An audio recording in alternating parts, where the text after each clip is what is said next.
السلام عليكم ورحمة الله وبركاته. أنا محمد منصور من ثمار لتداول الأوراق المالية، وده فيديو تعريفي وتوضيحي أولي للاكتتاب في زيادة رأس مال شركة أكت فاينانس، مع التنويه بأن نشرة الطرح لم يتم نشرها من هيئة الرقابة المالية إلى الآن وإلى تاريخ تسجيل هذا الفيديو. التعليق هيكون عبارة عن توضيح شوية ل إيه هي الشركة وبعض المعلومات عنها. شركة أكت هي شركة استثمار نشط في مصر، يعني بتشتري بعض الأصول المقيدة أو الغير مقيدة وتبيع على طول بعد محاولتها إجراء بعض الإصلاحات على الشركة. تأسست أكت فاينانس سنة 2015، أسسها مجموعة من المستثمرين اللي كان ليهم علاقة كبيرة بسوق المال قبل كده وعندهم خبرات متنوعة في السوق.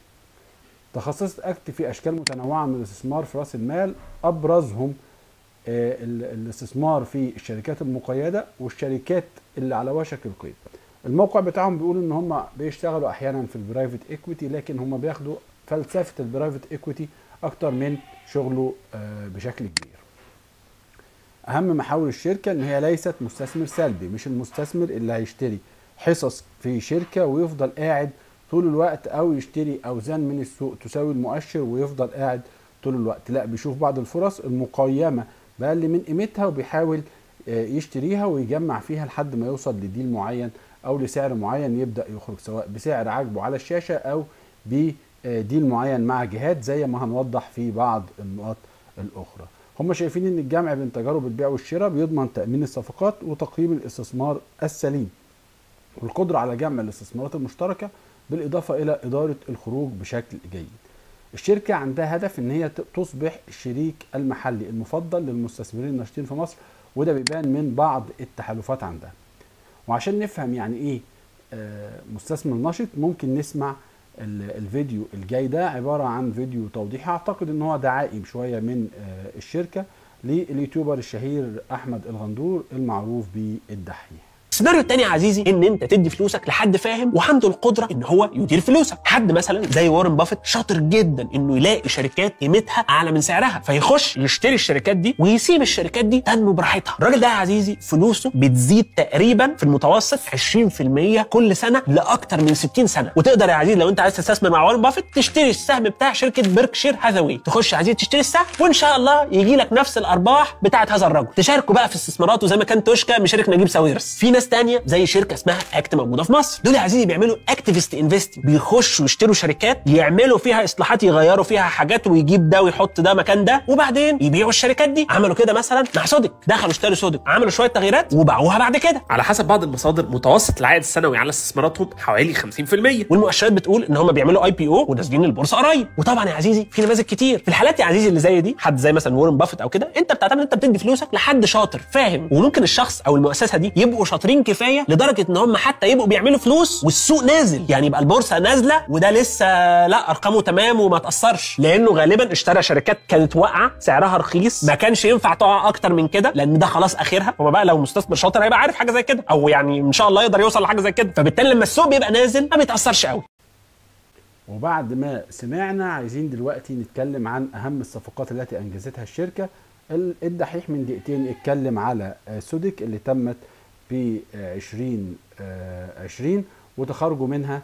كان معاهم في التحالف كونكريت وحسن علام، وده كان تحالف مشهور وكانت افصاحات الشراء بتاعته على طول بتنزل على السوق، وتخرج في صفقة البيع للدار الإماراتية. في كمان قبل كده كان اول بيزنس كبير عملوه كان بلتون، وكان تحالف مع اوراسكوم لاستثمار القبضه وتخرجوا منه برضو بعوائد حوالي 25%. والسي اي كابيتال تخرجوا لصالح بنك مصر بعوائد كانت ضخمه جدا بالنسبه لهم 176%. عندهم دلوقتي استثمار حديد عز، كانوا اعتقد ان هم كانوا بدأوا يتخرجوا منه بشكل جزئي على الماركت. اهم المعدلات اللي حققتها الشركه تقريبا بتعمل معدل على استثمارهم حوالي 50% سنويا، ومتوسط احتفاظهم بالاستثمار حوالي سنتين، والعائد على الاستثمار 41%، انما ال 50% معدل العائد الداخلي على معدل العائد الداخلي للاستثمار. التوزيعات على البيت كابيتال بتاعهم كانت حوالي 108%. بيانات الطرح القيمة الاسمية 25 قرش، عدد الأسهم قبل الزيادة 765 مليون و6 سهم، سعر الطرح 2 جنيه و90 قرش.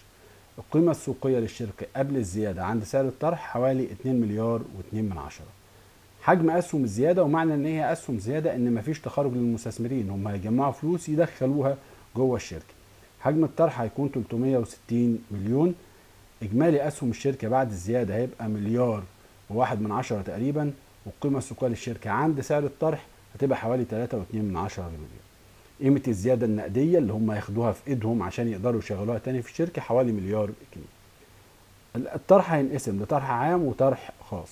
الطرح العام حوالي 60 مليون سهم، قيمته 174 مليون جنيه، نسبته من إجمالي أسهم الشركة 5%، ولكن نسبته من الكمية اللي هتطرح في الزيادة حوالي 17%. الحد الأقصى للطلب هيبقى حوالي 1,750,000 سهم، يبقى 1,750,000 سهم أقصى طلب تقدر تطلبه كفرد في الطرح العام. الحد الأدنى للطلب هيبقى 1000 سهم. الطرح الخاص هو المؤسسات المالية والمستثمرين أصحاب الملاءة الكبيرة، هيبقى 300 مليون سهم، قيمة الطرح حوالي 870 مليون جنيه. نسبة الطرح الخاص إلى إجمالي أسهم الشركة هتبقى حوالي 27%، ونسبة الطرح للكمية المطروحة الخاص الكمية المطروحة هيبقى حوالي 83%. الحد الأدنى لطلبات الأفراد في الطرح الخاص هو الحد الأقصى اللي موجود في الطرح العام، هيبقى 1,750,000 سهم، ولكن الحد الأدنى لطلبات المؤسسات من الكمية المطروحة هيكون حوالي 3.5 مليون سهم. ازاي توصلوا لسعر الطرح؟ قالوا انه القيمة العادلة 4 جنيه ونص، عملوا خصم سيولة 10%، طلع لهم قيمة، خصموا كمان خصم حقوق الأولوية كمان 10، وعملوا خصم إضافي للمستثمرين كمان 20%، طلع في الآخر سعر الطرح حوالي 2 جنيه و90. بداية الطرح العام هتبقى 9/7/2024، وهي نفس بداية الطرح الخاص، لكن نهاية الطرح العام هتمتد ل 23/7، بينما نهاية الطرح الخاص هتكون 18/7.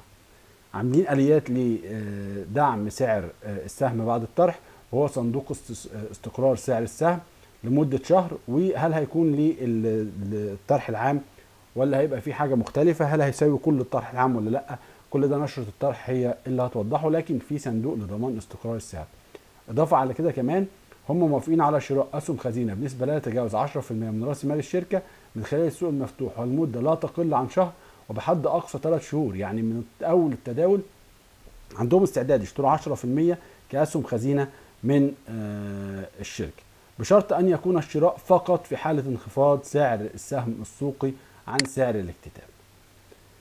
أتمنى تكون التفاصيل اللي قلناها دي مفيدة ليكم، ونعدكم إن احنا لما تبقى في قوائم مالية واضحة للشركة نقول لكم رأينا بالنسبة للاستثمار في الطرح ده أو المشاركة في الطرح ده. نتمنى لكم دوما التوفيق في قراراتكم الاستثمارية. شكرا لكم.